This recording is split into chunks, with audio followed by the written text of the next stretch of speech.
Hello and welcome. I am Cyril Stober.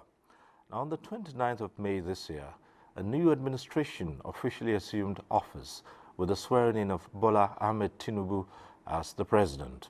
Now, the road leading to this was long, arduous, and tortuous.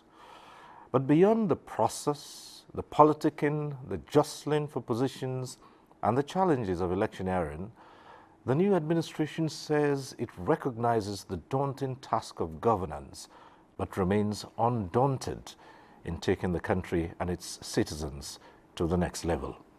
It says building the Nigerian state that the people can be proud of must go beyond partisanship and political divides. And that's our focus today as I sit with my guest. Okey Ikechukwu, a member of the National Institute, is a philosopher, writer, media professional, and scholar with wide exposure in the public and private sectors. He is the Executive Director of Development Specs Academy, a professor of strategic management and human capital development, and visiting professor of social and management sciences. He is a chartered and internationally certified management consultant, a life coach, youth development entrepreneur, and trainer, and so much more. Professor Ikechukwu, thanks for joining us on One-on-One. My pleasure. They say once again the Nigerian state is on another journey. And there's so many things, the complexities of building this country, numerous, and sometimes they seem so daunting. But a new administration is in place, and Nigerians are looking forward to a turnaround in their fortunes generally. What do you see generally on the scope? What I say, first of all, is that we're not really on another journey. We're on a journey that began when the British came here. Now, that journey has moved us on to a point where we sought independence from the British, had some challenges managing ourselves, fought a war. After that war, years of military rule, then democracy. So it's the same journey. It's like you're going from here to wherever. Maybe you're going from here to Katsina. You leave Abuja. After Lokoja, after Suleja, you find there's a bit of bad road. You may make a detour, but you're heading to Katsina. So the projections at the point of takeoff could have been that, oh, you'll be in Katsina in 6 to 7 hours. But because there's a detour, because at some point on the route, maybe around Kano, a bridge broke down, you find that you might do 13 hours. Now, that has been the journey of Nigeria, because at the point of independence, there was so much optimism. This is it. The Queen was here, everybody, and we had robust national leaders, Sam Madu Bello, Zik, Awu, men who were not just looking for office, but they were determined to serve their people within a wider framework called Nigeria. That's why you found that Awu spoke of his people. Sir Madu Bello said, no, we should recognize our differences. But in saying that, he didn't say, let's then move away. So it's the same journey, with personnel changing, with focus changing, with orientation changing. And that journey has led us up to the current ongoing democratic enterprise that began 23 years ago, yeah? And now there's been an election and a new president. But like you said, the processes leading up to that election can stand some evaluation. INEC has improved progressively over the years. Jega's tenure was a particularly reassuring turnaround, wherein he restructured both the personnel and focus of the elections, And under Mahmoud, there was further entrenchment and improvement of the administrative processes of INEC. And so that election held, gave us a new president within the same political party, and who is now battling with very difficult decisions, a very difficult terrain. What I would say is good for him. You know why? He was the one who went to contest for presidency. All right, he sought this job out. He sought the job. It's on his head. He has to deliver. Now, so the processes leading to that, the elections, the controversies over the elections, one thing we must keep on the table is that the democratic enterprise in a modern state of today means that you want to go for an office, and there are rules of engagement. People must register. So if you don't register, you won't vote. People must vote. The outcome will be there. Now, if at the end of the day you're not satisfied, you do not declare an alternative state, you accepted that rule from the beginning, you do not say this is what I want. The judiciary is part of the democratic enterprise, so you take your matter to the judiciary for adjudication. To that extent, we are still on course. All right. But you see, you talked about so many challenges and the task that must be performed by the administration. But if you look at it, these are things we have lived with for all Nigeria's independent years through various administrations. What is holding back the solutions to these challenges? I mean, so many years after, we're still grappling with determining what actually is the system we're practicing. We say true federalism. There are still so many definitions of what true federalism is. Well, we have a peculiar federation. Normally, in the actual concept of a federation, it is the federating units that create a central administrative platform. Now, this is a federation where it is the center that's creating states. So it's like, it's like the parts trying to assemble a body. So that's one peculiarity. And that's partly traceable to the fact that at some point the military ventured into public administration. The military works with a command structure. Ironsi was president. And if from the records, you'll find that he had difficulties with some of the regional administrators. They will hold meetings and say, no, but you know, this region has its constitution. You know, they all had their constitutions. They all had their coat of arms. And so under the military with its command and control structure, the strength of that disparate authorities had to keep going down until you had the unification decree, which reduced the autonomy. Then you had the creation of more states, which further reduced the autonomy. There was also the interference with the revenue formula, with the war and everything. You can't keep what you have. It now belongs to the federation. It got so bad at some point, those generating were getting 3%. So all these were distortions and the emerging scenarios that kept redefining the Nigerian state, kept redefining the concept of nationhood. Of course, the creation of states boiled down to attempts to reassure those who felt they were being swallowed up. So you're in the north central and you felt that, well, give us so and so state, we'll feel better. You create the state, a few people still say, no, we don't feel comfortable. Now we have 36 states and there's even more agitation. So if the government continues to respond to state creation, it might get to a point where Cyril Stober will be walking on the road as a state. I will declare a state, you know. And the crisis on the table in that regard is that we are not getting national unity with the continuous splittings. And that's the bad news.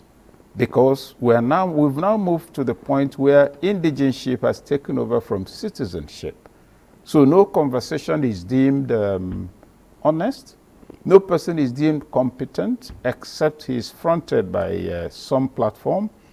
And it's gone so bad that it's not just in the public service, it's even gone to the citadel, the temple of learning. In the university now, you want to be a vice chancellor, they check you're not from a particular state. Even within the state from a particular part, you won't get it. That's terrible for scholarship. But the peak of it is also in the area of religion. Sometime in the 90s, there was a crisis in Warri. I wrote about it. Then I was on the editorial board of The Guardian. about the rejection of the bishop appointed by the Pope. The last and most dramatic was the one in Imo State, I think in this area. Now, the issue is this. I was born a Catholic. I grew up as a Catholic. Yes, I'm no longer a member of the Catholic Church, but what you know about Catholicism is that a pronouncement of the Pope is not open to discussion. Now you get a directive from the papacy announcing Cyril Stoba as the bishop for, say, Lube. And Lube people say, no, appoint one of our sons. Remember, the Pope is presumed to have greater spiritual insight. He's supposed to represent deity for you. So I don't understand. The only person who can say that must be somebody, an unbeliever. Somebody who doesn't probably believe in the Almighty as explained to him by the Catholic Church. Otherwise, he will know that he shouldn't argue with the bishop or the archbishop. Now, that's how far we've fallen. That the people who kept protesting, no, we don't want this man. Now, so you come to the broader picture of our nationhood. The crisis is at its peak for several reasons. Reason number one has been abysmally poor leadership, because during the regions, you had one person administering 1/3 of Nigeria. You had one person administering 3 of them, Okpara, Zik, Awo, and Balewa. Remember, they had commissioners. Now, in the north, you have 19 states, right? That means 19 people, now with many more commissioners, including sometimes 8,000 senior special assistants, before special assistants and PAs, administering a small space, delivering nothing. In the east, in the southwest, southeast, southwest, south-south. So what has then happened is that the quality of the Nigerian citizen has been so whittled down that he doesn't see Nigeria, he sees his locality. And to that extent, now that's what Bola Tinubu has walked into, by choice. Now, a lot of analysts would say that a huge chunk of the challenges the Nigerian state faces, they blame it on the military. And sometimes I hear people say it's only in a democratic setting that you can achieve the kind of development. Is it conclusively true that all these problems should fall on the shoulders of the military? Of course not. When you speak of the military, it's not like there are some aliens that came down from the moon. They are brothers and sisters. Their profession is protection of the Nigerian state. The uniform they are wearing is bought with our money. The gun doesn't belong to them. It belongs to us for our protection. Now, if, for instance, I announce a coup today, the ministries are not dissolved, even though I suspend the constitution, right? And so it is through the civil administrative processes that I'll begin to run the Nigerian state. What quality of advice am I getting from them? They're the ones who will help me draft a terrible decree. I'm not a lawyer. They're the ones who will tell me how to navigate the financial processes, etc. So whereas we may blame the military, I will blame some soldiers for some of their excesses, but you can't blame the military and as an institution if you look at it from the angle that they intervened to what you might call maintain law and order. Now, the concept of law and order in a military environment is different from the civilian.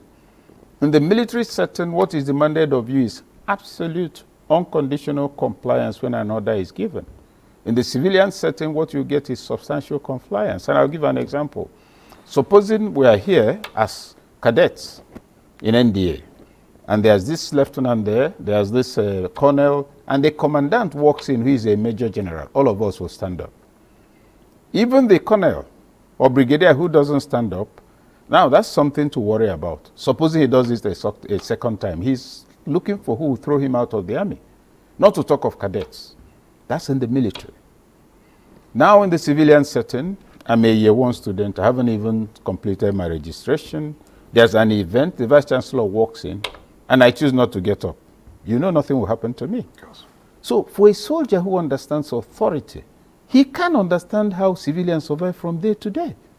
How can people do what they like, exercise discretion? The boss has spoken to see the orientation. But why is not the orientation important for the soldier? Here is a war, here is a target. The end state is that this target must, desired end state is that this target must come down. And then he tells you to open fire and you get inspiration. And that is time you say, Commander, see what I'm thinking. You could lead to the death of all the soldiers. That's your focus, that's your orientation.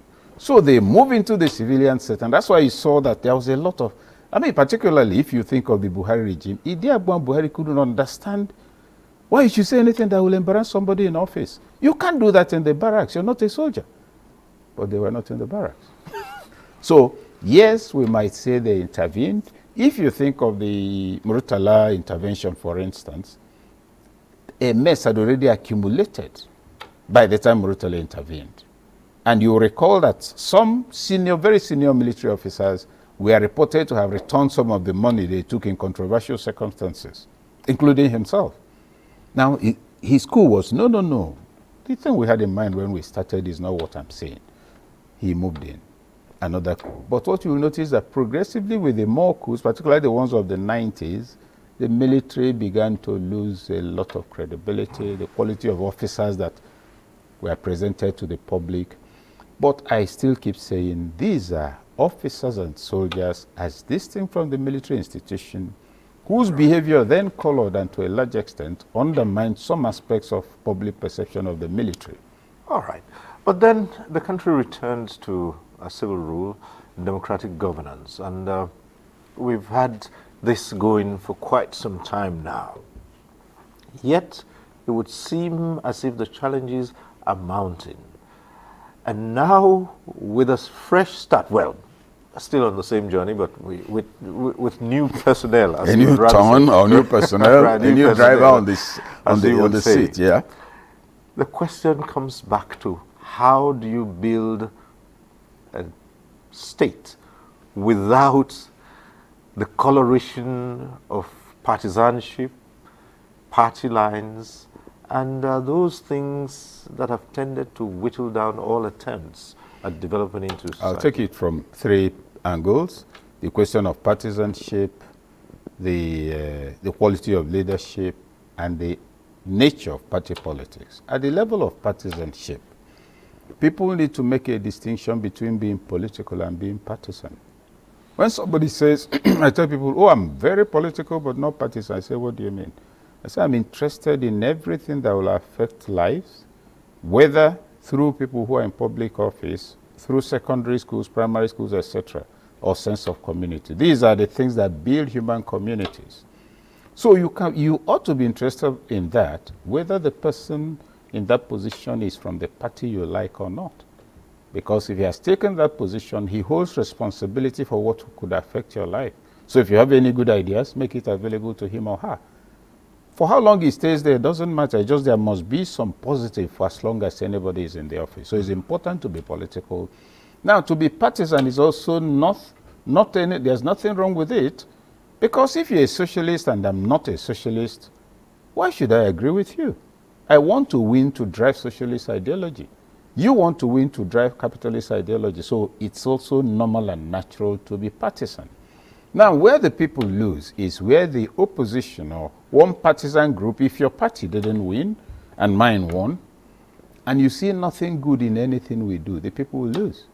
Your duty as opposition is to monitor me and give alternative policies to any wrong one I give.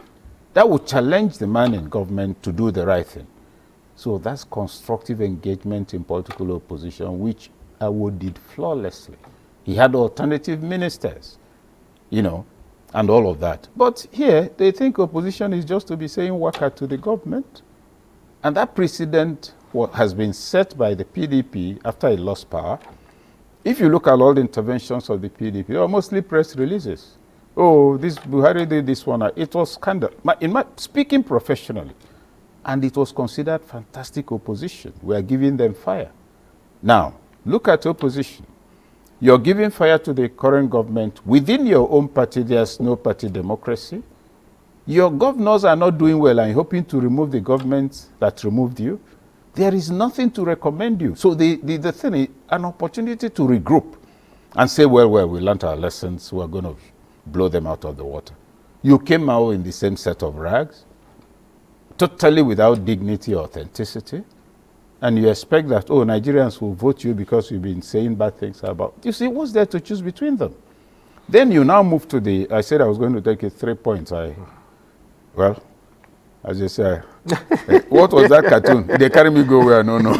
Now, I'm not sure what the other 2 points are, if you recall. Yeah, but they're all covered under this. Yes, the matter of... From the partisanship, and then we have dealt with that. Now, with the political parties, which also ties yes. with... Yes. So you then look that. at the parties. The parties are not carrying out any form of political education. It applies to all the parties, APC, PDP. They prepare for they don't prepare for elections. They organize for elections, which means once elections are closed, you go to specific areas, find out who is in charge, let him take care of the place. Parties are made up of people who hold the same beliefs about governance, about the common good. And so what happens is that periodically, probably every quarter, you hold rallies, you hold meetings to drive membership, to explain to them. In the MPN days, we were small, young boys, if you like. Not quite young men, but young boys. But we knew why MPP is different from NPN. Then GMPP came, everybody had a story. Somebody would say, no, your party is focusing on agriculture. My own party is on housing, etc. Now. And then you had the PRP. PRP, which is for the people. Spartan is about the common man, the Talakawas. And you will argue, most Marxist friends in school were for PRP and all of that. I say, those of you who are not for us belong to the bourgeoisie. It was exciting to be involved in politics. There was something to argue about. Just like football, you had those who loved Mighty Jets of Jos, Enugu Rangers, IICC of Ibadan. What do you have in politics? Oga will bring money and will share. So there are no longer party members. PDP, APC, all of them. There are no longer party members, but crowds who are paid. They are carried by buses to stadium for campaign. They get something when they are going home. The women will come out and dance. By the time the actual campaign begins, when the big men will come 4 hours later, the sun has beaten the smoke out of everybody. They are tired, they are hungry. So even when you say whether PDP, APC, they don't have the strength to say power. They have no power inside them. So they are not party members. And therefore, you don't have political followership. In addition, you look at the reflexes of those who are governing. There is no service delivery, but there's expenditure. I understand the PDP will tell you the 16 years was fantastic. And I ask myself, am I on another planet? What are we saying? The needs document of the PDP was fantastic under Obasanjo. If it had been followed through, and he was following it diligently. Yar'Adua came in and gave us 7-point agenda. Can you remember any 1 point out of the 7? Then his vice president took over and gave us transformation agenda. I don't know what was transformed, except that he transformed the party from a party in power to a party that lost. Now, and this is not about PDP. Within those 16 years, the road from Abuja to Kaduna was bad in sections. If you go from Abuja and you're going to say, Ayamba, sections of the road, that Ajaokuta area was bad before 99, it's still bad. They're working on some of it. So, in that 16 years, most federal roads had disastrous indices. Enugu, Port Harcourt, Onitsha, Enugu, all Federal Express, then Calabar area, Ikotekbene Road, Okene, Badagry, 16 years.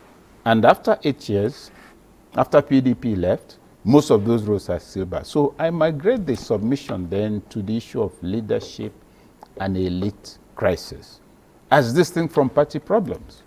And so the people look, you see somebody who has been in office. In 1999, he had a motorcycle, he had some difficulty maintaining. By 2003, he had built a 420 million naira mansion, taking a massive expanse of the local government area, all because he was in office. And you ask yourself, okay, between that time, most of those who have become billionaires, is it true that more than 60-70% of them became billionaires between 1999 and today? And there are people who have political exposure. The answer is yes. The next crisis. They then consider you. So the honest and genuine people who had been rendering service then become colored. Just like many people in uniform were also colored by the misconduct of some of their colleagues. And to that extent, then, what we then find and what we have is a situation where followership has declined to the point of, look, let me see what I can get now and go. I know I will see them for 4 years.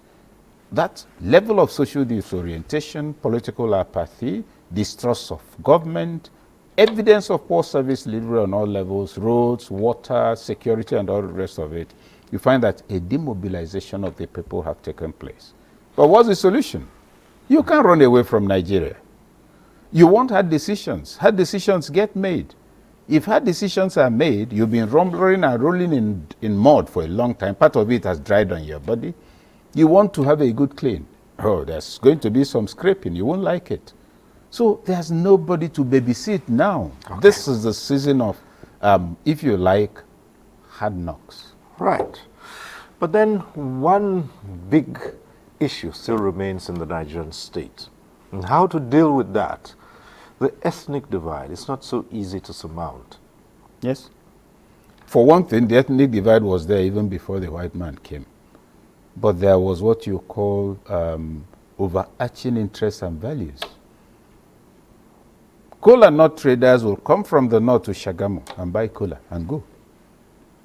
In the Ngwa area, part of the present Abia state, you had people whose job is just to cut palm trees. They don't own. They come here, they cut, you pay them. The Jaws had these other people living with them who were, one of them was a fishing community, I think the Jaws, the others were making nets. Quarrel began in all these various places when those making nets began to show interest in fishing. When those buying kola nut were not thinking of owning kola nut farms, so economic conflicts arose, and they were given ethnic coloration because those of a common economic interest were from a particular area. Oh, they've come to take over from us. That's one. So they were always there. But in the same Nigeria, we are not talking about economic divide. Somebody from Kano won an election in Enugu against an Igbo man. You have cases like that in Lagos and other parts of the country. And the Igbo man, from the records, at some point, I think the Northerner returned twice, that look, I'm your brother. He said, we're looking for somebody who will serve us well. He's more responsible than you. We're living here together. How is he not one of us? Now, see from where we've traveled to where we are today. So the loss of confidence in the Nigerian state is an existential acknowledgement of a loss of faith. Because you can't pretend there wasn't 1966. You can't pretend that misunderstanding wasn't there. Oh, they say it was an Igbo coup. Who sent Nzogwu? Nobody. But where is he from? In the south. Those who were affected, some of the most revered leaders, if you're one of their followers, how will you feel? So we must acknowledge our historical mistakes. And for more than 4 months, 5 months, those renegade officers were not seen to have been dealt with. So distortions about intention and what really happened arose. Ask yourself, even from a purely professional standpoint as a military officer, does a major gives command to his superiors? It doesn't happen on the planet. Anybody who listens will just chuckle. And that's why when Ikechukwu had his announcement, he said, no, somebody has drank too much and run into a radio station and ignored this thing. You announce on radio that the military commanders will now be in charge of the areas where they are. You're issuing them instruction, isn't it? You're a major. You're not even a lieutenant colonel. You're not a colonel. The commanders are brigadiers. Do you get it? So already it must be clear. And how many people did he go with? What's the ethnic extraction? Most of those who followed him for the shooting were not from his part of the country. But the entire thing was mismanaged.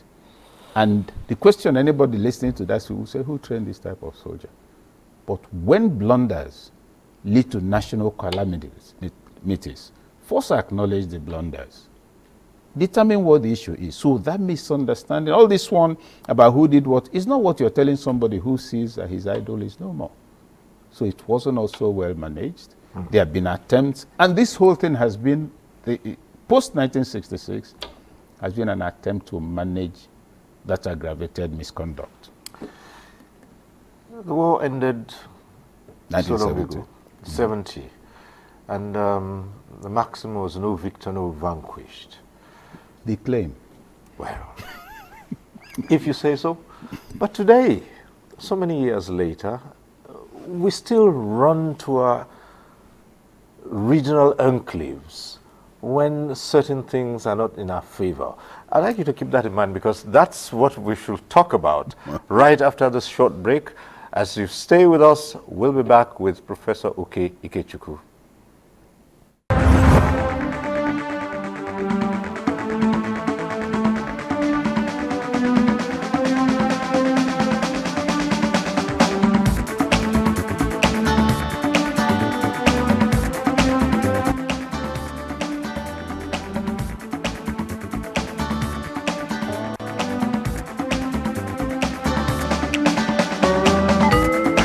NTA Tuesday Live, a network issue-oriented innovation talk show.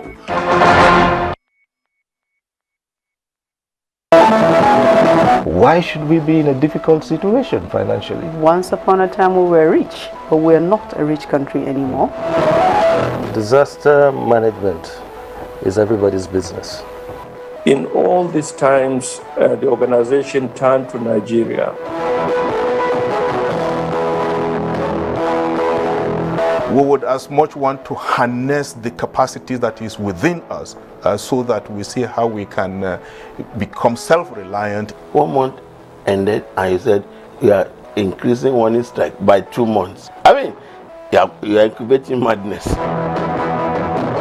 Even if these are officials of government who have been told to go and enforce the law and they have gone against the law itself, they must be held accountable. One-on-One, Friday, 10:30 p.m. on NTA Network. Thanks for staying with us. My guest is still Professor Okey Ikechukwu, and we're talking about building the Nigerian state beyond party lines. Well, just before we took that break, the issue was we run to our enclaves every time something does not favor us. How do we put a stop to that? It's impossible to put a stop to that right now. The Nigerian state, in some cases, is seen like a criminal enterprise. Laws are violated, nothing happens. Leaders are not leading, nothing happens. Like, I think 3 weeks ago, shortly after the elections, or was it before the swearing in,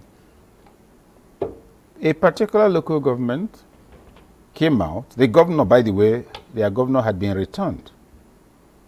And they came out to cry out that there's a secondary school with 350 students and 2 teachers. 2, not 20. 2 teachers. And the governor, of course, must have reeled out his achievements before returning. If you recall, Kebbi State, I think, 4 years or thereabouts ago, or 3, reeled out some massive investment in education. They have commissioned the building of primary schools in, I think, in every local government or ward.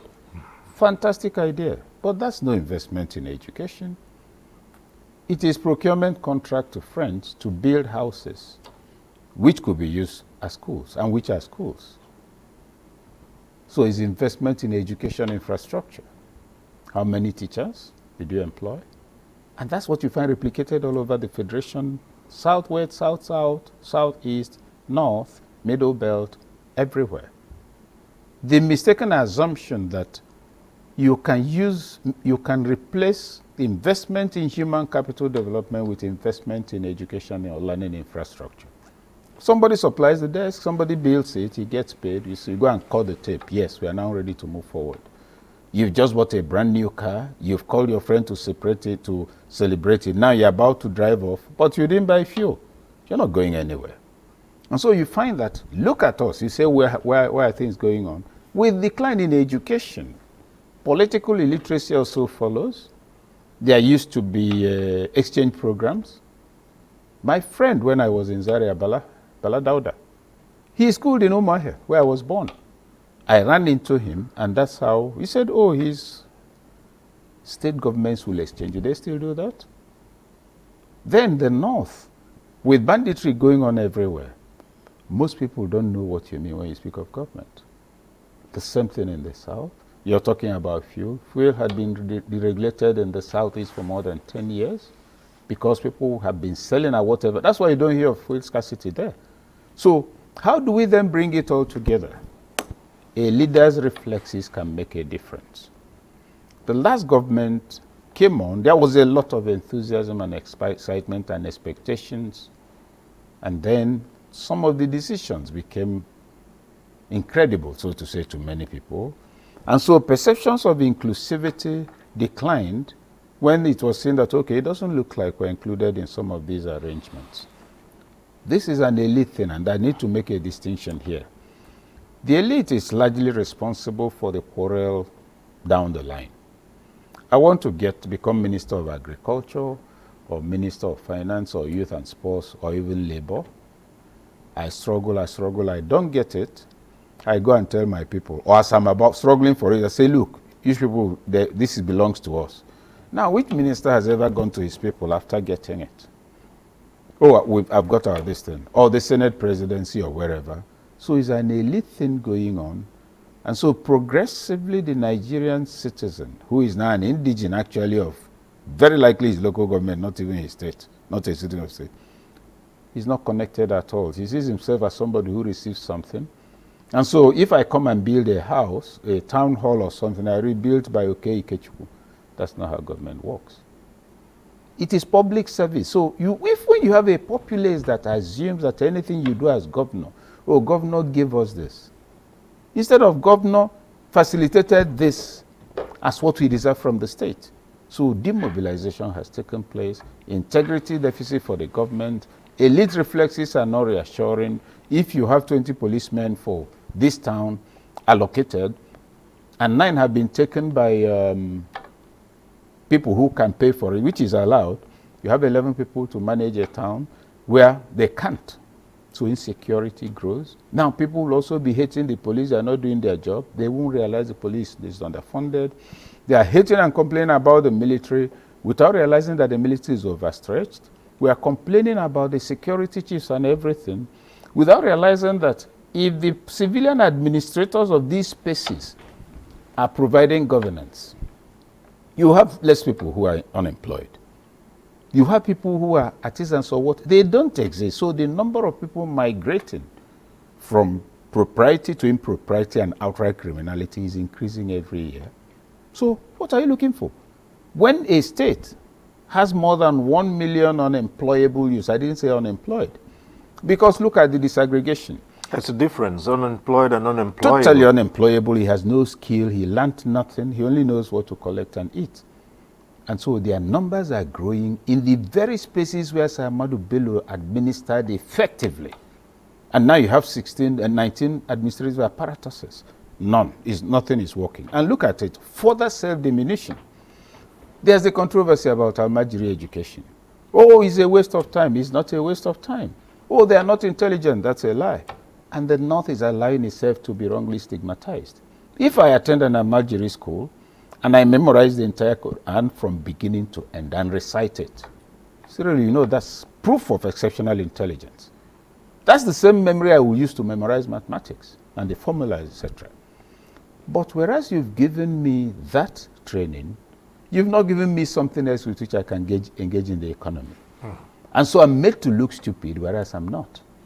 Now, imagine that in addition to that, I have numeracy and literacy in English. It will even make me a better Muslim scholar because I will access other things. And remember, in that whole thing, I must also be imbibing societal values about right and wrong. So we've created walls, and religion has not helped. This one is preaching prosperity and telling you anybody who is not a member of his church has already got a first-class ticket to hell on a flight where he seats his number is known. The other one is saying unless you're a Muslim. The other one is saying all of them put together. Now, you have a confused populace at the level of values. You also have that inner intuitive, distance you give when you think of deity has been taken away because he's been presented as a troublemaker. If I have problem with Cyril, I'll pray that he will go and kill him for me. That's how a creator behaves? No. So the diminution of the concept of God, a diminution of the concept of God, the conduct of leaders whom you doubt that they believe in God. Because I'm in public office, I come to church. I come late. The man on the pulpit stops talking. I walk in. Even if I see one or two friends, I shake hands and then go to the front seat reserved for me. As I'm coming, there are people holding guns to protect me from the Almighty. So you see that the core values that ought to be the pillars of intuitive sensitivity have all been destroyed. Tinubu is in trouble. But all it takes is signaling. What you give out as signal creates a proper impression. Like the removal of the party chairman. That was one of the good decisions they've taken. So even from the angle of housekeeping, the National Assembly announced officers. So you no longer have a clearinghouse indoors. You go and address the press. We don't know who we did not approve it. As who? As what? Was Akinloye not a party chairman who would summon Shagari and Shagari would come? Did you hear it in the public? This is part of building. So there's a lot that is wrong, and is still wrong as we speak. But people say, if you make a resolution, you resolve to attack this frontally, there'll be so much pains. People have recommended a drastic change in the manner of governance. Some analysts will talk of preparing to swallow more bitter pills. But how do you carry along a populace that is impoverished, is in pains, and expect more sacrifices? Simple. Ask yourself, what can you do to alleviate their pain? If my pain is coming because there's some hard object here, you remove it or give me another chair. Now, all the decisions, the one with negative impact on people's pocket, how do you deal with it? I need more expendable income. But your decisions are making me spend a lot and I can't cope. What am I spending on? I'm paying school fees. I'm paying taxes. There's transportation. So I say, okay, for the next session, nobody should pay school fees. I'll use the money saved from petroleum to pay because I know the number of children in each school. State governors give me, and I'll cross-verify. Now, that's more income, isn't it? You won't need to spend the money that you sometimes borrow to pay school fees. That's number one. At the level of taxation, most of the SMEs, which is really the employer of labor, they are paid all kinds of things. Here in Abuja, my friend's place was shut down. Why was he shut down? Oh, that they come and looked and say he should pay, I think, 200 and something for sanitation. So those driving revenue don't understand development. All they know is they must extract money from No, it. so revenue does not necessarily translate to development here, because we are saying, oh, maybe if you had more money, you would be able to execute projects. No, what I'm saying is that if you had more money, then the hardship won't be so much. But that you're looking for money for transport and looking for money for school fees and your income is not increasing, that is hell. Now, move it to another level in terms of the palliative thing. Look at, that is first the taxation, if you can deal with that, the school fees, if you can deal with that. Now, part of the real problem is that those who say they are poor are the ones killing each other. Take a typical example. Before, you know how much you could pay from here to Calabar by public transport in a bus carrying maybe 12 people. Now it's about 25 or 30,000 naira with increase in fuel price. So let us suppose you're going to fill your tank twice by the time you leave Abuja and get to Port Harcourt. And let's suppose the price of fuel is 700. That's 70 times 2, right? That's 140,000 to get to Calabar. But your charges are giving you between 250,000 and 300,000 on one trip. Who are paying? The same people who can't afford it, right?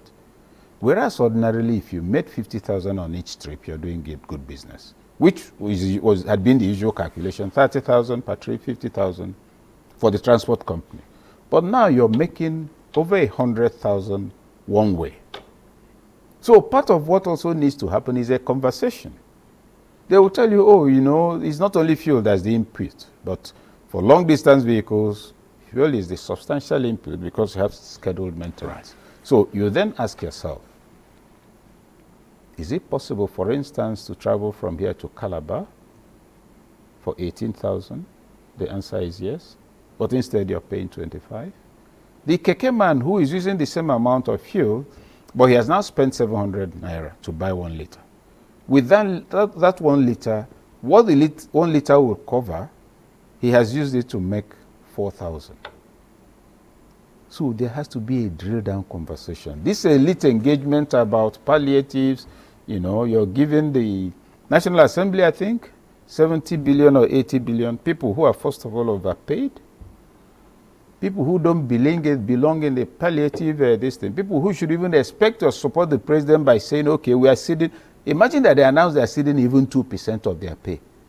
There will be some subtle public, you know, mileage, good mileage from that. But guzzling at that, isn't there something called leadership shamelessness? Did we not see General Hassan govern North Central, create LGAs, neither himself nor the PAMSEC under him, GRAs, gave themselves one plot? Did we not see how Ahmadu Bello conducted himself throughout his life? M.I. Opara, did he not create what is now called Opara Avenue in Abia State? Did he give himself one plot? Where are those such leaders? All right. So leadership is part of the issue. And what about the followership? And what should they do? People say, no, you can't talk about the followership. They are not the ones making the decisions. But again, someone gets into office and the next day his clan members come around and say, it's our turn. Not only that, I'll give you a live example, at least the person concerned directly. Fayemi of Ekiti State, in his first tenure, it was, if you like, his uncles who came to tell him what is the problem. Before Fayemi was exemplary, he wouldn't use siren. He said, you must know that this is service. He came and said, what is this? Is it that we didn't train you well? And listen to this, ordinary shakara you cannot do. Other parts of the state have had governors who run out of the way when they are coming. So siren is not, even if you kill anybody's goat, won't complain. Let them hear sound from a part of the state. And my friend who was in the house, you know, this is their constituency project. It was much earlier, I think during Obasanjo's tenure. He went to hold meetings. At a point, one of the elders got to say, our son, we are just being polite. He said, they gave you some money, you're doing borehole. Did we tell you we need water?